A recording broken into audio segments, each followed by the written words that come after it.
Kentucky, in the early years of the 19th century, was a land of uneasy borders. It was not the deep South with its endless cotton kingdoms, nor the industrial North where freedom seemed at least imaginable. Here, in the rolling hills and tobacco fields, slavery clung like a shadow present in every brick laid, every crop harvested, every mansion raised above the soil. On one such estate, silence once gave way to screams that echoed across the night. The story would pass in whispers, half remembered and half feared, for it spoke of something unthinkable, an enslaved woman who turned against the man who claimed ownership of her very life. Her name was Miriam. To the outside world, she was a figure invisible, just another dark silhouette in the endless labor of the fields and kitchens. But within the quarters of the enslaved, her name was spoken with reverence and fear alike. She was remembered not as a victim, but as a mother who dared to strike at the heart literally of her oppressor. No court record dared to preserve her full story. No newspaper printed her name without venom. What remains are fragments, scattered recollections, rumors carried down through generations, and a tale so violent that even those who profited from slavery shuddered to recall it. That night in Kentucky was not just the night a master died. It was the night the boundaries of terror and submission were shattered. It was the night one enslaved woman's anguish was transformed into vengeance so precise, so intimate, that it defied every assumption about the supposed docility of the enslaved. This is not merely a tale of brutality. It is a tale of resistance, of a mother whose love became sharper than any blade, and whose act carved itself into legend. The story of Miriam begins here on a night soaked in blood, when silence gave way to a scream that would never be forgotten. To understand Miriam's defiance, one must first understand the strange and brutal world of Kentucky slavery. Unlike the vast cotton fields of Mississippi or Alabama, Kentucky's economy rested on tobacco, hemp, and livestock. Plantations here were smaller in scale, but the cruelty was no less suffocating. The state stood as a borderland, neither fully northern nor fully southern, a place where the contradictions of America's soul bled into every household.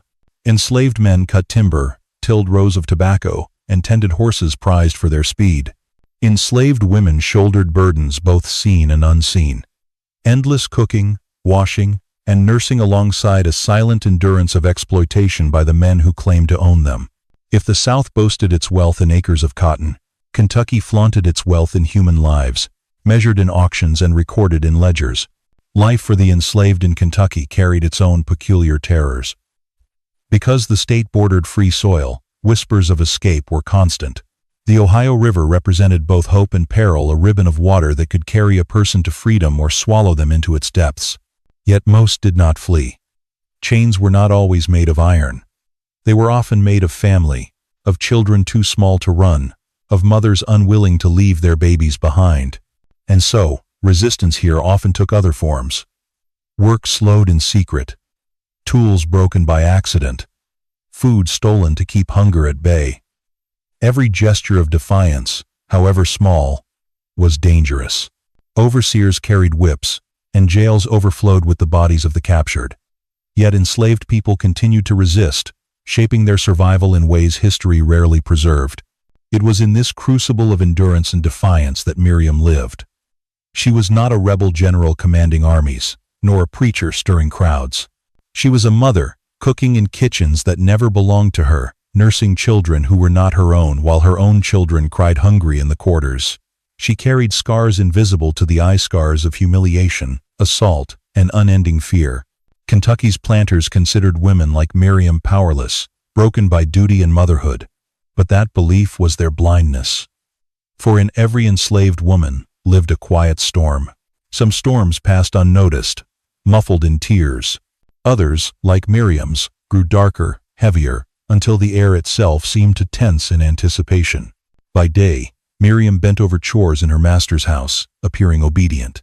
By night, she sat in the dim firelight of the quarters, holding her children close, her mind racing with thoughts she dared not share aloud. Every insult, every bruise, every stolen night added weight to her silence, and silence, in time, became the mask for something else. The world of slavery in Kentucky was designed to erase her humanity. Yet it was in that very world that Miriam discovered the strength to reclaim it through an act so terrifying that even those who believed themselves untouchable would never forget her name. Miriam's beginnings were not written in ledgers or carved into stone. Like most enslaved women, Her life was considered unworthy of preservation by the society that owned her. What survives are fragments, whispered recollections stitched together across time. Yet through those fragments, a picture emerges, a girl born into bondage, raised in a world where her laughter, her tears, and even her body were never her own. She was likely born on Kentucky soil, in the quarters of a modest plantation. The cries of newborns were no cause for celebration there. They meant another life bound to toil, another body listed as property. From her earliest days, Miriam would have known the rhythm of forced labor, the sound of bells calling people to the fields, the overseer's voice slicing through the morning air, the exhaustion that settled before the sun even reached its height. As a child, Miriam carried water jugs nearly too heavy for her arms. She learned quickly that mistakes were punished, not excused. Yet she also learned resilience, how to hide fear behind silence, how to endure pain without breaking. Older women in the quarters taught her the arts of survival, how to stretch rations to feed hungry mouths, how to sing songs that carried coded messages of hope, how to pray in whispers when no one else would listen. When she grew older, she was taken into the master's household. There, she scrubbed floors, laundered clothes, tended to fires, and helped raise children who would one day inherit power over her own. She developed skill in cooking and sewing, tasks that made her valuable but also exposed her daily to the whims of those who owned her. It was during these years that Miriam became a mother herself. Her children, born under the same curse of bondage, were the center of her world. She rocked them in the stillness of night, shielding them from hunger with scraps of food she smuggled from the kitchen. She whispered lullabies that spoke not of freedom but of endurance, words meant to soothe, even as her own heart carried unspoken dread of what the future might steal from them. Motherhood did not soften Miriam's chains, it sharpened them. Every moment of love for her children carried the knife edge of fear. They could be beaten, sold, or taken from her without warning. That fear settled deep inside her, a seed that would one day grow into fury. Miriam's early life was marked by silence, service, and sorrow. Yet beneath it all, something else was forming. A will stronger than iron, a resolve that even chains could not bend. Every act of rebellion is born from a season of suffering. For Miriam, that season was long, relentless, and sharpened by the cruelty of the man who called himself her master. He was not a figure of myth but of flesh, wealthy by local standards, proud of his Kentucky blood, and deeply invested in the belief that power over others was his natural right. He measured his worth in acres, in horses, and most of all, in the number of people he held in bondage. To him, Miriam was not a woman. She was property, a body to command, a vessel to use. His punishments were swift and merciless. A misplaced dish, a burned loaf of bread, a moment's hesitation in obeying an order each could spark his fury. A whip was his language of discipline, and he spoke it fluently. Miriam's back carried the memory of that language, her skin etched with scars that never fully faded. But the lash was not his most terrible weapon. His cruelty was personal, intimate. Like many enslavers, he believed ownership granted him license over Miriam's body. Nights in the household often meant terror for her, footsteps approaching when the rest of the world slept. In those moments, Miriam learned that silence could be both shield and prison. She endured, for her children, because survival left her no other choice. The master's violence extended beyond Miriam to those she loved most. Her children were never safe from his wrath. A spilled drink, a playful noise at the wrong hour, such small things could earn them beatings. Worse still, the constant threat of sale hung over them like a storm cloud. A single word from him could sever the bond between mother and child forever. Miriam lived each day with that terror pressing against her chest, knowing that tomorrow her arms might be empty. He paraded his dominance openly. At gatherings with other planters, he boasted of his control, mocking the very people whose labor filled his pockets. To the world, he appeared confident, untouchable. But within his household, his cruelty bred a quiet, dangerous hatred that no lash could extinguish. For Miriam, each humiliation was a drop in a reservoir of rage. Each scar, each stolen night, each cry from her children carved deeper into her soul. She learned to lower her gaze when ordered, to answer softly when spoken to, but inside, something else was forming. Her silence was no longer submission, it was a mask. The master believed fear would break her. He never imagined it would forge her. And so the cruelty that defined Miriam's life did more than wound her. It created the very force that would one day end his. There are moments when a lifetime of silence collapses into a single cry. For Miriam, that moment came not in the darkness of the master's bedroom nor beneath the sting of a whip, but in the daylight, when the cruelty she had long endured reached her children. Her youngest boy was no more than 6, full of restless energy, his laughter a fragile defiance against the weight of bondage. One morning, while sweeping the porch under the master's gaze, the child tipped over a water bucket. The accident was harmless, the wooden boards quickly drying under the sunday, but to the master it was a provocation, an insult to his authority. He struck the boy with the back of his hand so hard the child crumpled to the ground. The sound of the blow echoed in Miriam's chest like a drumbeat of rage. She rushed forward, begging, shielding her son with her own body. For her courage, she was whipped across the face, the taste of blood filling her mouth. That night, Miriam held her boy close, his cheek swollen, his sobs muffled against her shoulder. Something in her broke. She had endured humiliation, endured pain, endured the theft of her body and her dignity. But seeing her child beaten as if he were less than human, this she could not forgive. From that day forward, her eyes hardened. She moved through the master's house with the same quiet obedience as before, but the silence within her had changed. It was no longer the silence of survival. It was the silence of plotting. She began to study him in ways she never had. She noted his routines. The way he drank heavily after supper, the chair where he slumped half asleep, the careless manner in which he left his waistcoat draped over a chair, his pistol tucked away but rarely near at hand. She watched how his arrogance made him careless, how he trusted that fear alone would keep every enslaved soul too broken to resist. Her thoughts grew darker each night. In the dim glow of the fire in the quarters, she sat awake long after her children slept. She imagined the weight of a knife in her hand, the sound of a final gasp, the end of footsteps that had haunted her for years. The fantasies came unbidden, but she did not push them away. Instead, she nurtured them, the way one tends a secret flame. Still, she wrestled with doubt. To strike against a master was to invite death not only for herself, but possibly for those she loved. Yet with every new bruise on her children, every stolen night, every sneer of contempt from his lips, her hesitation eroded. She began to see herself differently. No longer merely a victim, no longer merely a mother bound by fear. She became something sharper, harder, forged by years of cruelty into a weapon the master himself had unknowingly created. The breaking point was not just a moment of rage, it was the culmination of a lifetime. The master believed he had destroyed her spirit. In truth, he had prepared her hand for the act that would one day stop his heart. Vengeance, once only a whisper in Miriam's mind, soon took shape as a plan. It was not born of impulse but of calculation, sharpened by every insult and every bruise. If the master had taught her anything, it was patience, the patience of a woman who waited for the right moment to strike. Her first weapon was her memory. She carried the image of her son's swollen cheek, the sound of his sobs, the taste of her own blood when the whip cut across her face. These memories hardened her resolve like steel. They kept her focused, steadying her whenever doubt tried to creep back in. Her second weapon was opportunity. Working in the master's household gave her access others did not have. She studied the house as carefully as she once studied the patterns of sewing or the flavors of a stew. She knew which floorboards creaked, which doors stuck in their frames, which hours the master drank himself into stupor. The knife came to her almost by chance. One afternoon, while cleaning the kitchen, she found an old butcher's blade, dulled but heavy in her hand. She slipped it under her apron and carried it back to the quarters, her heart pounding so loudly she feared it would betray her. That night, by the dim light of the fire, she honed it against a stone until it gleamed faintly. Every scrape of metal against stone was like a hymn, her own secret liturgy of defiance.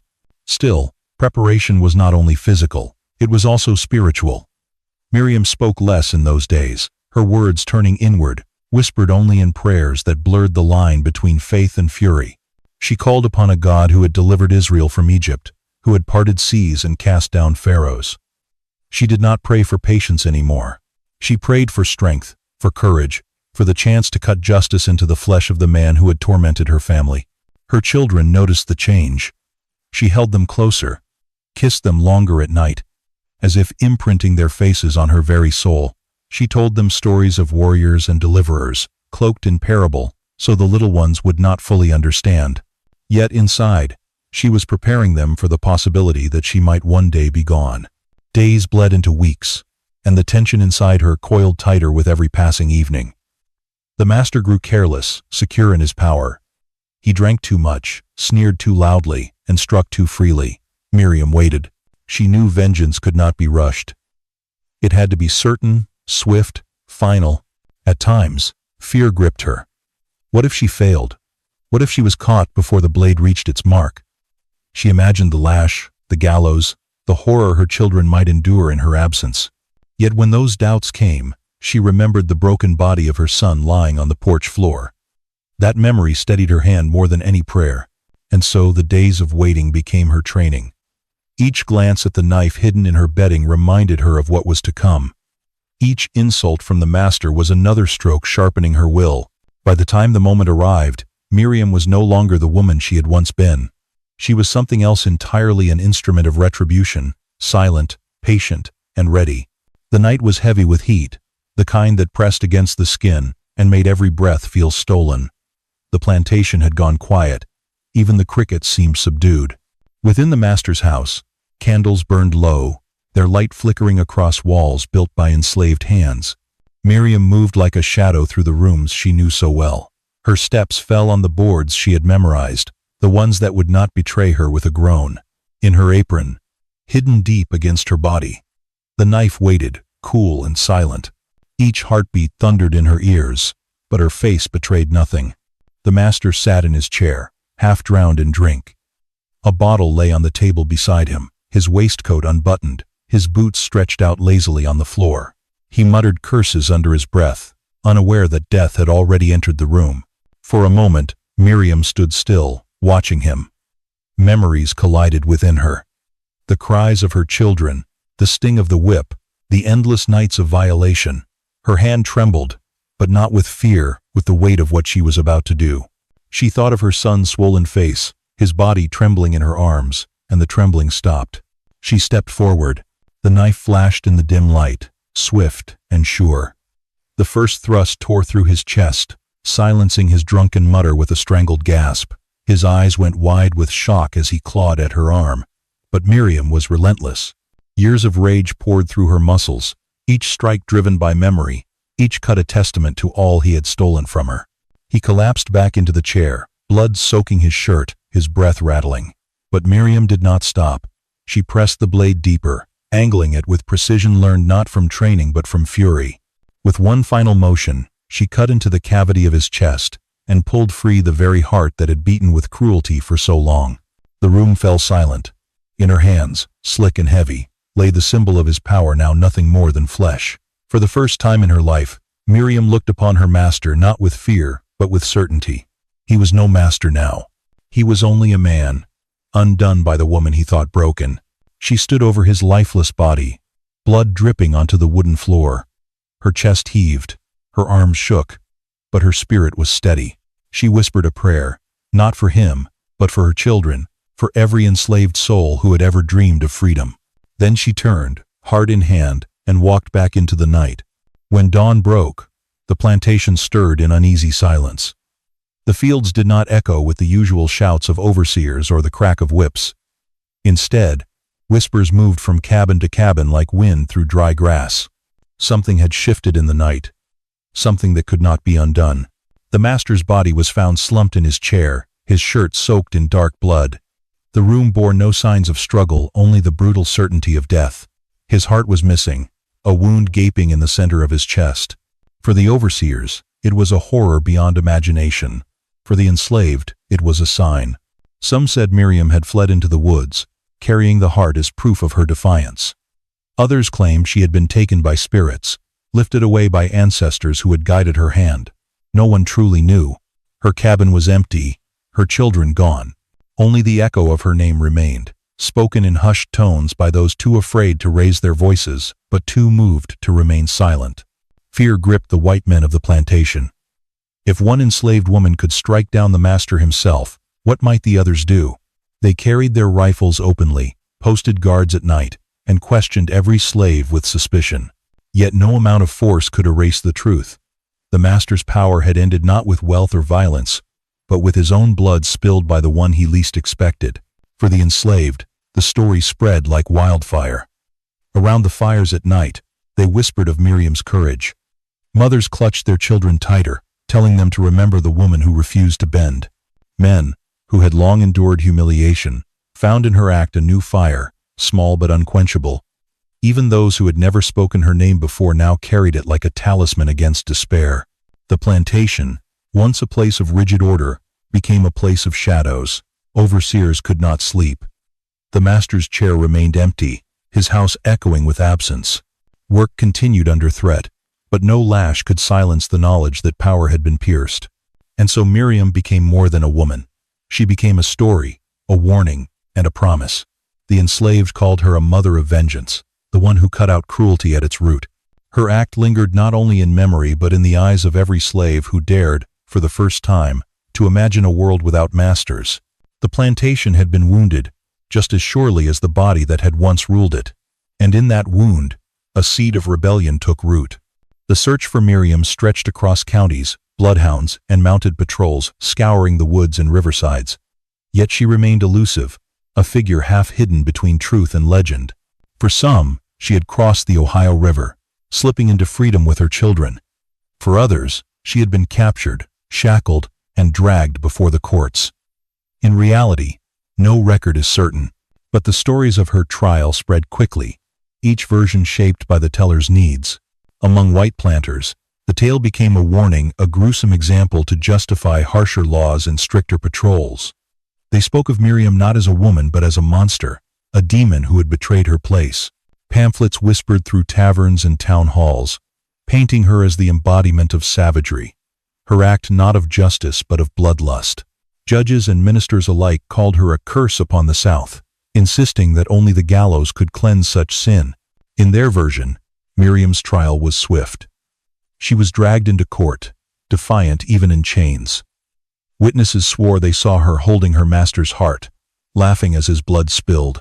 The judge condemned her to death, the crowd jeering as she was led to the gallows. They say her body swung at sunrise, a warning to every slave who might dare imagine freedom. This was the myth white men wanted, a myth of control restored. But the enslaved told another story. Around the fire pits, in whispered prayers, Miriam's trial unfolded differently. She stood unbroken before the court, her words sharper than any blade. She did not beg for mercy. Instead, she declared before judge and crowd that she had taken only what had already been stolen: justice. In this version, her voice carried the weight of centuries of chains, and even the white men trembled to hear it. They said that when the rope was placed around her neck, the sky darkened, thunder rolling across clear heavens. Some claimed lightning struck the gallows, splitting the wood and setting her free. Others believed she vanished into smoke, her spirit carried by ancestors to join the countless souls lost in bondage. For them, Miriam was never truly captured. She had transcended, becoming something greater than flesh. These two versions clashed but coexisted, feeding on fear and hope alike. The white world needed her to be a monster, proof of the necessity of chains. The enslaved needed her to be a prophet, proof that resistance was possible. Neither side could allow her to be only a woman, for the truth of her humanity was far more dangerous than either myth. Over time, her name slipped into song and sermon. Some called her the Mother of Ashes, others the Heart Taker. Children grew up hearing of her courage, her rage, her refusal to bow. And though the courts may have erased her record, the cabins of the enslaved preserved her forever. Miriam had become untouchable not because she escaped punishment, but because she lived on in every whispered story, reshaped with each telling. Where white men saw terror, the enslaved saw hope. In both, she was unforgettable. The decades that followed Miriam's act bore scars that never fully healed. On plantations across Kentucky and beyond, masters carried her name like a secret curse. In their ledgers and letters, they spoke of the woman who carved out a man's heart, with a shudder, never daring to say her name aloud. Miriam became a lesson whispered in drawing rooms, proof that even the weakest link in the chain could break the whole. Plantation houses grew tighter, their doors locked at night, pistols kept close to hand. Overseers doubled their vigilance, whipping harder, watching closer. Patrols roamed the roads, hunting for fugitives with renewed cruelty. Laws were passed to bind the enslaved ever more tightly: no gatherings after dark, no carrying of tools that might serve as weapons, no travel without written permission. Fear had written itself into the very structure of the South. Yet even as the masters sought to erase her, the enslaved carried Miriam like a flame in the darkness. Around fires in the quarters, her story was told and retold, not as a tale of horror but as a testament of courage. They spoke of her not simply as a mother but as a warrior, one who refused to let cruelty go unanswered. To some, she was a martyr who had sacrificed herself so others might dare to dream. To others, she was a ghost who still walked the cane fields, watching, reminding, promising. Songs emerged, low and mournful, carrying her name in coded verses. Children were hushed to sleep with lullabies that wove her defiance into rhythm. Miriam cut the master's heart. Some sang under their breath, "So ours may beat free." The overseers might not understand the words, but the enslaved knew. These songs became prayers, resistance disguised as melody. For black preachers, Miriam was a sermon waiting to be spoken. They placed her alongside the prophets of Scripture: Deborah, who led armies, or Judith, who cut off the head of her oppressor. Miriam's knife was their sword of justice, her act a divine retribution. In their voices, she was no longer a fugitive or a condemned woman. She was chosen. She was holy. White men feared this myth-making more than the act itself. To them, it was one thing for a slave to lash out in rage. It was another for her to become immortal in the minds of thousands still in chains. For every lash of the whip, for every law passed, there lingered the possibility that somewhere, another Miriam was waiting with a knife and a steady hand. And so Miriam's legacy became twofold: fear and hope. Fear in the halls of power, where her name was never written but always remembered. Hope in the quarters, where her name was spoken softly yet carried like a torch. She had carved not only her master's heart but a space in history where defiance could not be silenced. In the world of chains and cruelty, Miriam proved that even one voice, one hand, one act of vengeance could echo across generations. She was no longer just Miriam of Kentucky. She was every mother, every daughter, every enslaved soul who dared to dream that freedom could be wrested from the hands of tyranny. Time has a way of burying names beneath the weight of history, but Miriam's story refused to vanish. Though no monument bore her likeness and no official record preserved her trial, her memory lived on in the only archive the enslaved possessed: their voices. In the years after her act, mothers leaned close to their daughters in the flickering light of the hearth and spoke softly of Miriam. They told of the night she carried a knife into her master's house, of how she carved justice into his chest. For some, it was a warning. The cost of resistance could be death. For others, it was a lesson. The price of submission was far worse. Children fell asleep hearing her name, carrying it in their dreams as though it were part of their blood. As slavery spread westward, so too did her legend. On plantations in Mississippi and the cotton fields of Alabama, whispers of Miriam traveled with the enslaved who had been sold away from Kentucky. A mother separated from her family might whisper Miriam's story to her new companions, as proof that the human spirit could not be broken. A father, whipped until his back bled, might mutter her name between clenched teeth, imagining the blade in her hand. By the time the Civil War loomed, Miriam had become more than a woman. She was a myth stitched into the secret songs that moved through the fields like coded prayers. In the hidden language of spirituals, her story was disguised. A verse about crossing the river might be followed by a refrain that hinted at a mother's hand, strong and true. Overseers heard only nonsense. The enslaved heard Miriam, even in freedom. After the war ended, and the chains were legally broken, Miriam's memory endured.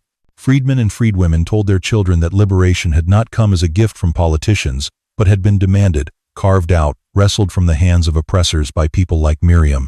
In churches, her name was sometimes spoken in sermons, alongside Moses and Harriet, as one of those who struck blows against Pharaoh. Through Reconstruction and into the long shadow of Jim Crow, the story shifted but never disappeared. Some remembered her as a martyr who gave her life. Others believed she had escaped, living out her days in freedom, her children by her side. Still others spoke of her spirit walking at night, watching over the oppressed. Each generation reshaped her, but none erased her. Grandmothers told Miriam's story while braiding their granddaughters' hair. Men sitting on porches, weary from sharecropping, invoked her when talk turned to justice denied. Writers of the Harlem Renaissance would later dig into the soil of oral history, unearthing fragments of her legend, weaving her into a larger tapestry of black resistance. By then, Miriam had become a kind of ghost that belonged to everyone and to no one. She was not merely the mother from Kentucky. She was the spirit of rebellion that whispered across generations, reminding the living that oppression was never eternal, that even the smallest flame could scorch the hand that held the whip. And so her story survived, not because it was written, but because it was spoken. Spoken in whispers, in songs, in sermons, in dreams, carried from mother to child, from slave to freedman, from the broken fields of bondage to the crowded streets of freedom. Miriam lived on because people needed her. Because every generation facing chains, whether iron or invisible, needed to know that somewhere in the past, a mother once stood with a knife and carved her own justice. History is written by those who hold the pen, and in the antebellum South, enslaved people were never given ink or paper. Their stories survived not in court documents or government records, but in memory, passed from tongue to tongue. For centuries, this meant that Miriam's act, so vivid in the minds of the enslaved, remained nearly invisible in the written archives. When historians began to comb through county ledgers, court dockets, and plantation journals, they found fragments that might have been hers. A death recorded without detail, a missing woman listed in runaway notices, whispers of a violent slave in Kentucky. But nothing concrete tied these scraps to Miriam. The silence was deafening, and it was not accidental. Planters and chroniclers of the South had no interest in preserving the memory of an enslaved mother who struck back so decisively. To acknowledge her would be to admit that power could be challenged, that the system of slavery was fragile, penetrable, and stained by blood not only of the enslaved but of the masters themselves. And so, in official history, Miriam became a ghost erased deliberately, her story sealed away in silence. Yet silence itself tells a story. Historians of the 20th century began to read the gaps as carefully as the words. They saw that whenever an enslaved woman was accused of violence, the records grew vague, as though the details were too dangerous to preserve. They noted how tales of resistance were reframed as savage outbreaks or isolated madness.